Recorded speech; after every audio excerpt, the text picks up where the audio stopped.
이제 올해가 한 달밖에 남지 않았습니다. 우리가 한 달을 잘 마무리하면서 또 새로운 한 해를 계획하는 그런 시간을 맞이하게 될 것인데, 오늘은 우리가 한 해를 보내고 한 해를 맞이하고 계획하는 이때에 우리가 어떻게 우리 인생을 계획할 것인가를 생각하면서 은혜를 좀 나누어 보려고 합니다. 우리가 주님을 주님이라고 고백을 하지 않습니까? 주인이라고 하는 뜻입니다. 그러니까 나의 주인만 되시는 것이 아니고 내 인생의 주인이 되십니다. 그래서 예레미야 10장 23절을 보시면 이런 말씀을 들려주는데 제가 봉독해 드립니다. 주님, 사람이 자기 운명의 주인이 아니라는 것을 제가 이제 깨달았습니다. 아무도 자기 생명을 조종하지 못한다는 것도 제가 이제 알았습니다. 그렇게 말합니다. 이제 제가 내 운명이 내가 주인이 아닌 것을 알게 됐습니다. 주님이 주인이신 것을 알게 됐습니다. 이 생명도 내가 어떻게 할 수 있는 것이 아니고 하나님이 주인이신 것을 알게 됐습니다. 그렇게 고백을 합니다. 우리가 주님을 주인이라고 고백을 한다면 우리가 인생을 살아가는데 크고 작은 많은 계획들을 세우지 않습니까? 그러면 그 계획들을 무엇에 따라 세워야 되겠습니까? 주님이 내 인생의 주인이시기에 우리는 주님에 따라서 우리 인생을 계획해야 된다는 것을 결코 잊지 않기를 간절히 소망합니다. 오늘 1절을 보시면 이렇게 말씀하는데 우리 함께 봉독합니다. 마음의 경영은 사람에게 있어도 말의 응답은 여호와께로부터 나오느니라. 아멘. 여기 마음의 경영이라고 할 때 경영은 계획을 말합니다. 우리가 계획을 세우지만 뒤에 나오는 말의 응답은 결정을 말합니다. 그것을 결정하는 것은 하나님이시라고 말합니다. 우리가 여러 가지 마음의 결심을 하지 않습니까? 결정을 하고 계획을 하고 살아가는데 그게 정말 이루어지는가 이루어지지 않는가는 우리가 결정하는 것이 아니고 하나님이 결정하는 것이다.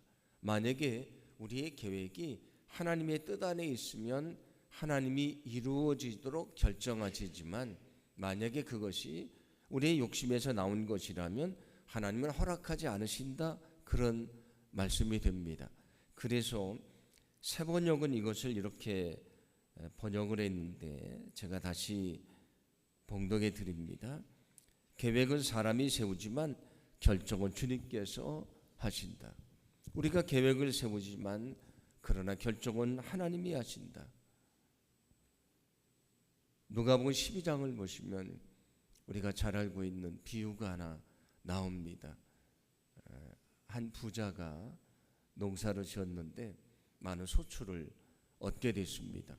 얼마나 많이 얻었는지 자기가 가지고 있는 창고에 다 드릴 수가 없습니다. 그가 마음에 계획을 세웁니다.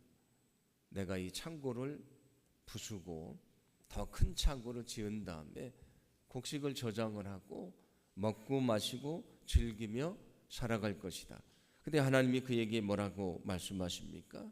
오늘 밤 내가 내 생명을 데려가면 그 모든 것이 누구의 것이 되겠느냐? 그는 아주 멋진 인생의 계획을 세웠습니다. 많이 저장해 놓고 먹고 마시며 즐기며 살아갈 것이다. 그런데 그 인생의 계획도 하나님이 허락하지 않으시면 살 수가 없는 것입니다. 인간이 계획을 세우지만 그 계획이 하나님의 뜻에 합당하면 하나님이 이루어지도록 결정하시지만 하나님의 뜻에서 벗어나면 하나님은 그것이 이루어지도록 허락하지 않으신다, 그런 말씀이 됩니다. 그러므로 우리가 모든 계획을 세울 때에 제일 중요한 것은 무엇입니까? 내 생각대로 세우는 것이 아니고 하나님의 뜻 안에서 세우는 것입니다. 그래서 우리에게 필요한 것은 먼저 주님의 뜻을 찾는 것입니다. 여러분 먼저 주님의 뜻을 찾으시기를 간절히 소망합니다. 그래야 주님이 원하시는 인생의 계획을 세워갈 수 있다는 말씀이 됩니다. 그것을 위해서 우리에게 필요한 것은 먼저 나의 생각이나 나의 계획이나 나의 욕심을 내려놓는 것입니다. 만약에 내가 그런 생각을 가지고 어떤 계획을 세우려고 하면 아무리 주님이 내 마음속에 주님의 뜻을 가르쳐 주셔도 듣지를 못합니다. 나의 계획과 나의 욕심과 나의 생각이 하나님의 뜻이라고 착각을 하고요. 우리가 인생을 어리석게 살게 될 때가 많이 있습니다. 중요한 것은 하나님 앞에서 마치 백지를 놓고 시작하는 것처럼 내 생각을 내려놓고 시작을 해라. 그리고 해야 되는 것은 기도하는 것입니다. 기도라고 하는 것은 우리의 소원만을 아뢰는 것이 아니고 하나님의 뜻을 깨닫는 과정입니다. 우리가 주님 앞에 기도할 때에 우리의 마음속에 하나님이 이것이 내가 원하는 뜻이라는 것을 가르쳐 주십니다. 그 음성을 들어야 우리가 주님의 뜻에 따라 살아갈 수 있습니다. 그런데 때로는 우리가 생각한 그 생각이 이게 사실은 내 생각인데 하나님의 뜻으로 착각을 할 때가 있다고 말씀드리지 않았습니까? 그런데 내게 기도하다가 생각이 든 그것이 사탄의 유혹인지 성령의 음성인지 우리가 잘 알지 못할 때가 있지 않습니까? 그래서 우리에게 필요한 것은 이 하나님의 말씀입니다. 우리가 하나님 앞에서 기도하고 말씀 앞에 엎드려서 말씀을 읽고 묵상하는 가운데 어느 한순간에 나의 생각들이 정리가 되고요. 어떤 것은 이것은 내 욕심이었구나. 어떤 것은 이게 주님의 정말 음성이라고 확신이 들 때가 있다는 것입니다. 그래서 만약에 우리가 하나님의 뜻을 깨닫게 됐다면 그것을 하나님의 뜻으로 알고 계획으로 알고 결단하고 믿음으로 살아가야 된다, 그런 얘기입니다. 우리는 많은 인생의 선택의 기로에 서서 살아갑니다. 작은 일이든 큰 일이든 마찬가지인데 그때 우리가 우리의 생각대로 계획하는 것이 아니고요. 내 생각을 내려놓고 우리가 믿음으로 기도하고 하나님 말씀 앞에 엎드리고 우리가 실험할 때에 하나님의 뜻을 가르쳐 주시고요. 우리가 그 뜻에 따라서 인생을 계획하고 믿음 안에 살 수 있도록 역사해 주실 줄로 믿습니다. 한동대라고 하는 그 기독교 학교가 있지 않습니까? 거기 초대 총장을 했던 김영길 장로님, 물론 지금 하나님 나라로 가셨는데 그분의 이야기입니다. 원래 그분이 그 카이스트 교수로 있었는데 어느 날 한 사업가로부터 전화가 왔습니다.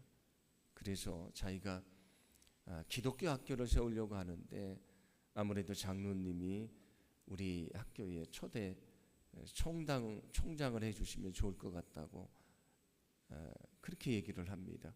그때 그 장로님이 전화해서 뭐라고 대답하냐면 저는 가르치는 사람이지 총장은 경영을 하는 사람인데 저는 경영을 해본 적이 없어서 전 못합니다.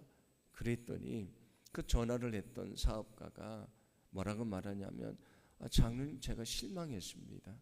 장로님은 굉장히 신실한 분으로 알고 있는데 어떻게 기도도 않고 결정하십니까? 그렇게 얘기를 해서 이분이 더 얘기를 못하고 전화를 끊게 됐습니다. 그리고 그가 기도하기 시작합니다. 정말 이게 하나님의 뜻인가요? 확실히 들리지 않습니다. 그런데 기도하는 과정 속에 어쩌면 이게 하나님의 뜻일지도 모른다는 생각을 그가 갖게 됩니다. 그리고 주일이 돌아와서 주일 예배, 그날은 어떤 일이 있어서 일부 예배 일찍 가게 됐는데 그 부목사님이 설교를 하십니다. 근데 본문이 뭐냐면 창세기 12장에 나오는 하나님이 아브라함을 부르는 이야기입니다. 너의 고향과 친척과 아버지의 집을 떠나라. 그 부목사님이 설교를 하는데 말씀 하나하나가 자기를 향한 말씀으로 들리게 되는데 그날 자신의 아내와 함께 차를 타고 집으로 오는데 두 사람이 아무 말도 하지를 못했답니다. 왜냐하면 그들이 그 설교를 듣는 그 하나님의 말씀을 통해서 확신을 갖게 됐는데 마음 한쪽으로는 정말 우리가 할 수 있을까 걱정이 들었다, 그런 얘기입니다. 그리고 집으로 돌아와서 부부가 엎드려서 기도하면서 이게 하나님의 뜻이지 않겠는가, 그래서 가서 한동대를 세우게 되는데 학교를 세우는 과정에 굉장히 어려움이 있었습니다. 왜냐하면 그분이 시작을 했는데 그 사업가가 사업이 어려워져서 거기 다 투자를 하지 못하게 돼서 학교를 시작하려고 하는데 이게 재정이 모자라니까 정말 그분이 엎드려서 기도하면서 지금 한동대라는 곳을 세우게 됐는데 그분이 말합니다. 자기도 금방 거절하려고 했는데 기도하고 말씀 앞에 엎드리니 하나님의 뜻을 알게 됐다, 그렇게 얘기를 합니다.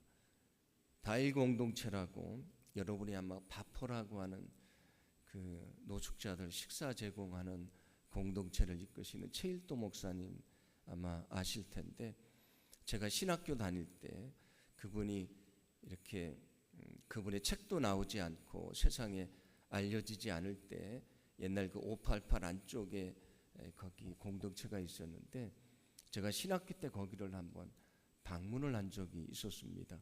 제가 그분한테 들은 얘기인데, 그리고 그분이 쓴 책에도 나오는 얘기입니다. 원래 자기는 독일에 유학을 가서 한국에 돌아와서 교수를 하려고 계획을 했던 사람이고요. 다 유학 준비를 했습니다. 그리고 어느 날은 일이 있어서 기차를 타고 청량리에서 어디 멀리 갔다가 오게 되는데 자기가 그 청량리역에 기차를 타러 아침에 가는데 어떤 노숙자가 쓰러져 있습니다. 그 갔다가 저녁 때 어두컴컴해서 왔는데 그 사람이 그 자리에 여전히 쓰러져 있습니다. 그때 마음속에 공무원들을 욕을 했답니다. 아니 공무원들은 도대체 하루 종일 뭐 하는가, 이런 사람 치우지도 않고. 근데 하나님의 음성이 들립니다. 내가 그를 대접하라는 얘기입니다. 그래서 그를 데려다가 식사를 대접하면서 왜 이렇게 살고 계신가, 당신 같은 사람들이 또 있습니까 물어봤더니 저기 청량리 다리 밑에 가면 나 같은 사람이 많습니다. 그래서 그 사람과 함께 거기 가봤더니 무수한 사람들이 거기서 잠을 자고 있는 것을 보고 그가 충격을 받습니다. 그리고 그 가운데 기도하고 말씀 앞에 엎드리면서 하나님의 뜻이 무엇인가 고민하다가 독일로 유학 가려고 하는 것을 접고 일생을 그들을 섬기는 인생을 그가 살게 됐다고 말합니다. 우리가 더 멋진 인생의 계획을 세우지만 우리가 정말 엎드려 기도하고 말씀 앞에 엎드릴 때에 하나님이 우리에게 하나님의 뜻을 가르쳐 주시는데 우리가 늘 그 주님의 뜻을 깨닫고요, 우리가 그 주님의 뜻에 따라서 우리 인생을 계획하고 우리가 믿음 안에 살아가기를 간절히 소망합니다. 그때 주님께서 그 인생의 계획이 이루어지게 하시고 우리를 통해 역사하시는 하나님의 능력을 보게 될 줄로 믿습니다. 우리가 주님의 뜻을 발견하기 위해서 기도하고 말씀 앞에 엎드리라고 말씀드렸는데, 그래서 우리가 주님의 뜻을 알게 됐고 그 뜻에 따라 계획을 했다면 그것은 나만의 계획이 아니고 주님이 허락하신 계획이니까 주님의 계획이 되지 않습니까? 이제는 우리에게 필요한 것은 무엇입니까? 그 계획이 주님의 계획이니까 주님에게 내어 맡기는 것입니다. 여러분 모든 것을 주님께 맡기게 되기를 간절히 소망합니다. 그래서 오늘 3절은 이렇게 말씀을 합니다. 함께 봉독합니다. 너의 행사를 여호와께 맡기라. 그리하면 네가 경영하는 것이 이루어지리이다. 아멘. 너의 모든 것을 하나님께 맡겨라. 그러면 너의 경영하는 것, 경영은 아까 계획이라고 말씀드렸습니다. 내가 계획한 것이 이루어지게 될 것이다. 내가 주님 안에서 계획을 세우면 나의 계획만이 아니고 하나님의 계획이기에 하나님이 이루어 주신다는 약속의 말씀입니다. 시편 37편 5절도 이렇게 말씀을 합니다. 제가 봉독해 드립니다. 내 길을 여호와께 맡기라. 그를 의지하면 그가 이루시고. 아멘. 내 길을 맡기라. 그를 의지하라. 그리하면 내 힘이나 능력이 아니고 그분이 주님이 이루어 주신다고 말씀하지 않습니까? 우리가 한 해를 마무리하고 또 새로운 한 해를 계획하는 시기에 있는데 우리가 정말 기도하고 말씀 앞에 엎드려서 하나님의 뜻을 찾고요, 그 뜻에 따라서 우리가 새로운 한 해를 계획하게 되기를 간절히 소망합니다. 그리고 주님께 내어 맡길 때에 주님의 능력으로 이루어 주시는 하나님의 은혜를 우리가 경험하게 될 줄로 믿습니다. 그런데 어떻습니까? 우리가 하나님의 뜻을 알았고요, 그 뜻에 따라 계획을 세웠고 결단하고 나가는데 그 길이 그렇게 쉽습니까? 그렇지 않습니다. 아까 제가 김영길 총장님 말씀도 드렸지만 정말 믿음으로 결단하고 갔는데 그 사업가가 어려워져서 더 이상 거기 지원을 하지 못하게 되고 또 학교를 세우기 위해서 그가 동문서주하면서 애를 쓰는 그런 눈물의 시간들이 있었고요. 또 그가 기독교 학교를 만들려고 하다 보니까 그 과정 속에 그 기독교적인 것을 반대하는 사람이 있어서요, 그분이 감옥에도 갔습니다.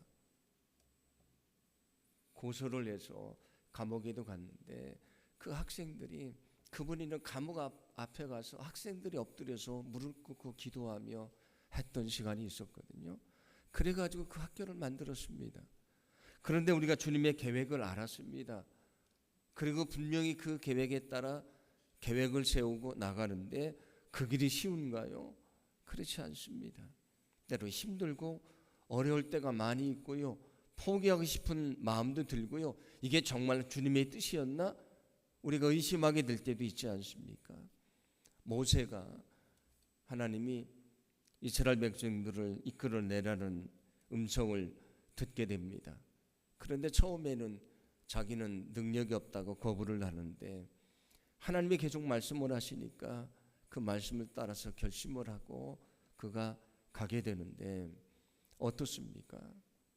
배가 고프면 먹을 것을 달라고 백성들이 아우성을 치고요, 물이 없으면 목마르다고 아우성을 치고요, 하나님의 만나를 통해서 그들을 먹여주시지 않았습니까?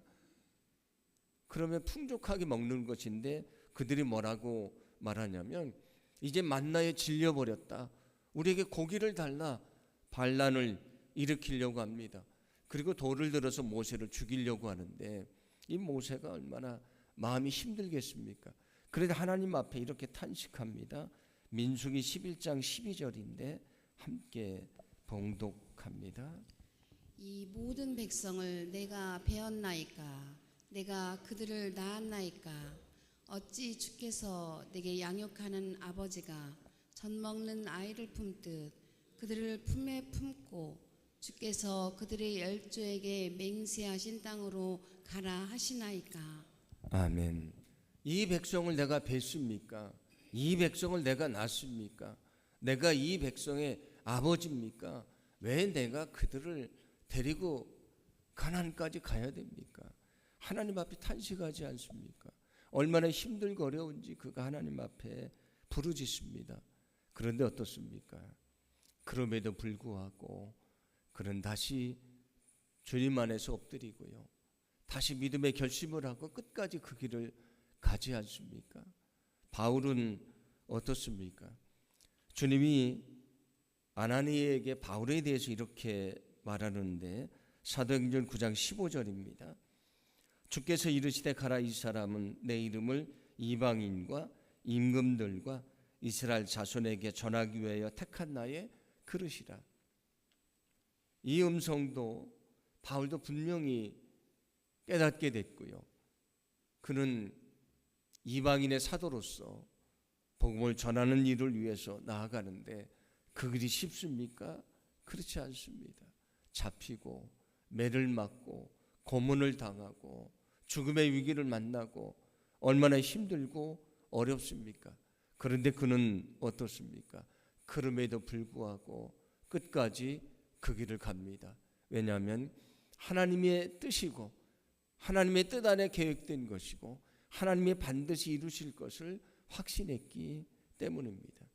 우리가 주님의 뜻을 알고 주님의 뜻 안에 계획하고 믿음으로 결단하고 나가지만 그러나 그 길이 결코 쉽지 않습니다. 때로 힘들고 어려울 때도 있습니다. 그러나 어떤 어려움이 찾아와도 주님을 의지하며 믿음으로 그 길을 가기를 간절히 소망합니다. 왜냐하면 그 길은 주님이 계획하신 길이고 분명히 우리를 통해 그 하나님의 역사를 이루어 주실 것이기 때문입니다. 우리가 한 해를 보내고 한 해를 계획하는 시간 속에 있는데 오늘 말씀처럼 우리 생각에 따라서 계획하는 것이 아니고 우리가 엎드리고 기도하고 하나님의 말씀을 읽고 묵상하면서 우리가 하나님의 뜻을 찾고 하나님의 뜻 안에서 우리의 삶을 계획하기를 간절히 소망합니다. 무엇보다도 여러분들이 여러분의 신앙의 성장을 위한 시간들, 말씀을 읽고 기도하고 예배하고 사랑하고 영혼을 구원하는 더 거룩한 일을 위해서 우리가 믿음으로 계획하고 또 결단하기를 간절히 소망합니다. 주님이 우리를 축복하셔서 새로운 한 해도 우리가 주님의 뜻 안에 준비하게 하시고요. 그 한 해도 우리가 믿음 안에 살아갈 수 있도록 역사해 주실 줄로 믿습니다.